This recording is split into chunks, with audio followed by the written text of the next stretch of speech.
Katotohanan sa sikretong relasyon ni Piolo Pascual at Shaina Magdayaw. Isa sina Piolo Pascual at Shaina Magdayaw sa mga pinag-uusapan ng netizens nitong mga nakaraang araw dahil sa napapabalitang pag-iibigan nila ilang taon na rin ang nakakalipas. Nagsimula ang chismis nang ishare ng isang netizen ang larawan ni Piolo Pascual at Shaina Magdayaw habang nagbabakasyon sila sa Bohol kasama ang iba pang celebrities tulad ni Raymart Santiago. May mga netizen pa nga ang nag-isip na may anak na sina Piolo Pascual at Shaina Magdayaw dahil napapabalita rin noon ang pagdadalang tao ng aktres. Pero nilinaw ng aktor na walang katotohanan ang mga chismis na patungkol sa kanilang dalawa ni Shaina. Sabi ko, di ko kayo nasabihan.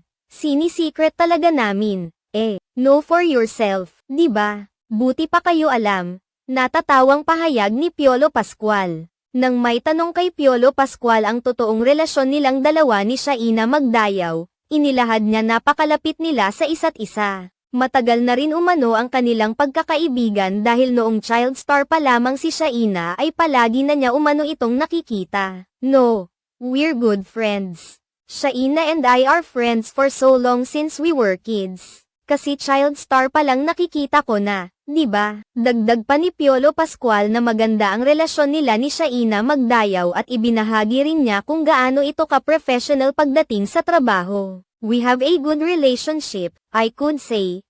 And once we are in front of the camera, we are professional. Shaina Magdayaw, take 1 yan. Gayunpaman sa kabila ng paglilinaw na ito ni Piolo Pascual, hindi pa rin kumbinsido ang ilang mga netizens na magkaibigan lang sila ni Shaina Magdayaw. Dahil talagang naiiba raw ang kwento ng mga gesture nila sa isa't isa. Matatandaan na noong pang 2012 napabalitang nagde-date sina Shaina Magdayaw at Piolo Pascual. Ngunit palagi nilang pinabubulaanan ang issue.